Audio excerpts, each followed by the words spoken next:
What is identity theft? How does it work? Well, don't assume that they need to look like you to do it. Although that would make things a whole lot easier.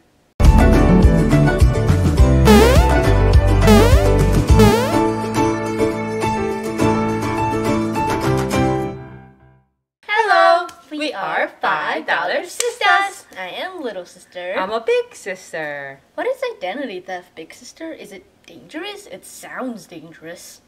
Well, when you have a question, you know what to do. Let's Google up.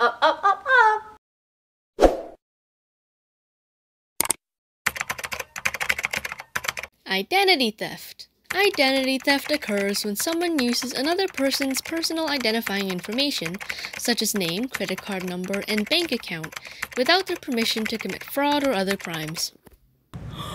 They steal your information? But how? There is a three major identity theft out there. First, financially. Two, text. Third is a medical. Oh, what do they all do? Well, they're there to steal. Financial theft. Basically, they will steal your credit card or bank account information and they withdraw your money, and they are stealing your money from their accounts. That's so horrible. It's horrible. And there is a tax. Somebody got your information. Instead of you getting tax refund, they steal your tax refund, like pretend they are behalf of you. Or medical identity theft is that somebody will go to steal your information and charge you on your credit card for medical purposes, or they were going to claim behalf of you on medical expenses as well. Wow, I can't believe anyone would do that. That's horrible. I know. But now we know what they're going after. Is there any way we can prevent it to be happen?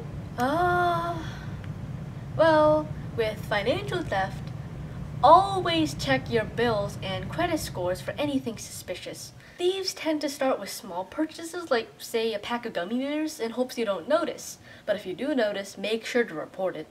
For tax theft, never answer or reply to phone calls, text messages, media messages, or emails saying that they are from IRS, which stands for Internal Revenue Service. They are just a scam.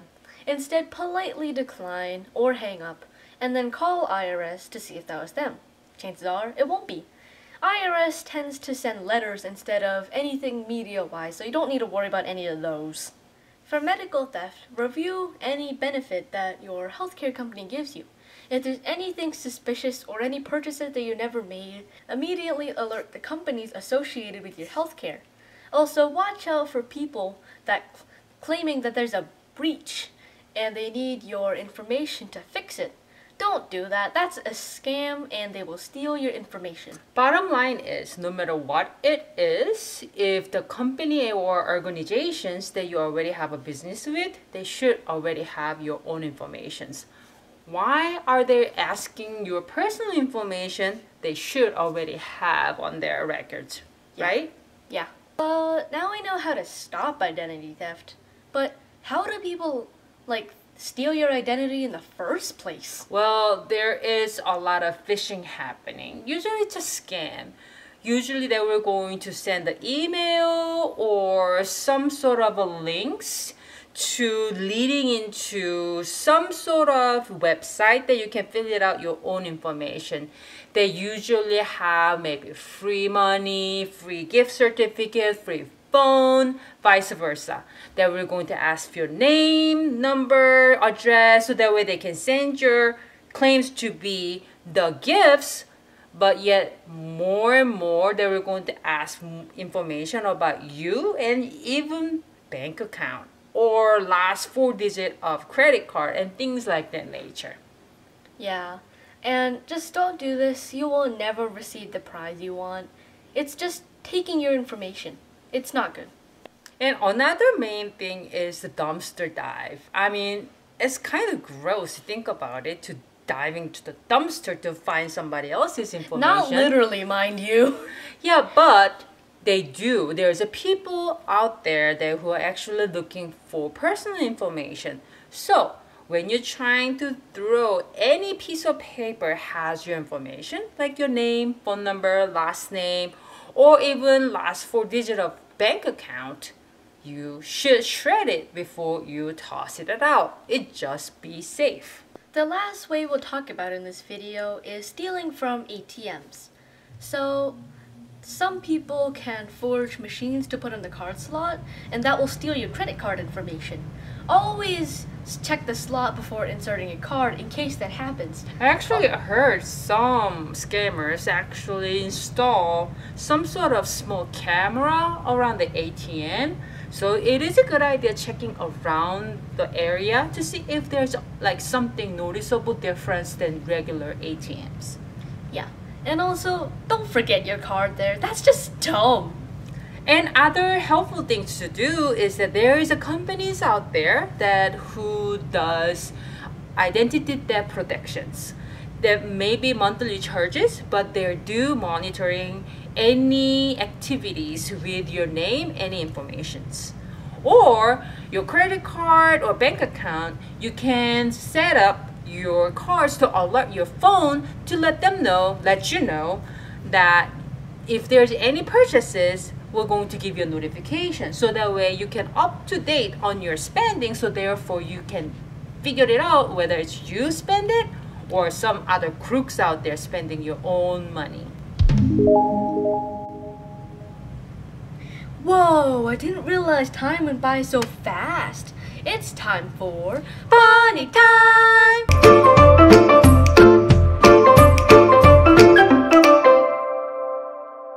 Hello, my name is Pinky. Hello, my name is Whitey. We are the Bunnies. Pinky, why don't we demonstrate what and what not to do in the different identity theft scenario? Okay. You be the what not to do. Okay, I will be not to do. Scenario 1. Suspicious links. What not to do.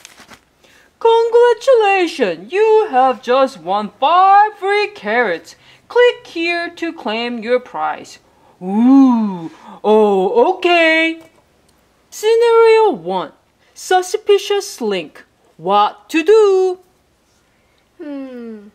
Congratulations, you have earned 20 free carrots. Please enter your PIN number here. That sounds really suspicious. Nah, delete. Scenario 2. Website phishing. What not to do. Whoa! I want a free carrot phone? Sure, I will put my full name, credit card number, and address. Doesn't sound suspicious at all. Scenario 2. Website phishing. What to do? Get a free carrot phone if I input my name, credit card number, and address. No way, that's such a scam. Why would they need my credit card number and name to deliver carrots? Pass. Scenario 3. Voice phishing. What not to do. Hello, sir. I'm calling from the credit card company. Call Equifax. Oh, no. Equifax. I'm calling to inform you that you need your credit card information to refresh the amount you can use. Yeah, totally. Okay, my password is Whitey. WHITEY with capital W. Yup. Scenario 3. Voice phishing. What to do? Hello, ma'am. This is a calling from Equifax. No, Equifax. I'm calling to inform you that we need your credit card information to refresh the amount you can use. Yeah, totally. Kind offer, but no thank you. Boop, beep, beep, beep, beep. Bring, bring. Thank you for calling Equifax. We love your business. How can I help you today? Well, I was just calling to question if any of your workers called me right now for the credit card information because some male person just called me asking for it and I was just wondering. No, thank you for letting us know. We never call to your own phone asking for personal information, especially your PIN number. We never do that. That must be a scam. Okay, thank you. Well, it's crazy that there's a people out there who looking after your own information to steal your money. You think theft looks like maybe somebody have black mask on it, like creeping around to, stealing something from you. But it's not the case. We don't even know. It might be right next to you. So let's protect it. That's all we can do, right? Yeah. Hopefully this video helped you to not get into your own incident of identity theft. But anyway, remember, $5. Also, don't forget to subscribe and hit the bell. If you are awesome, hit the like button. Goodbye.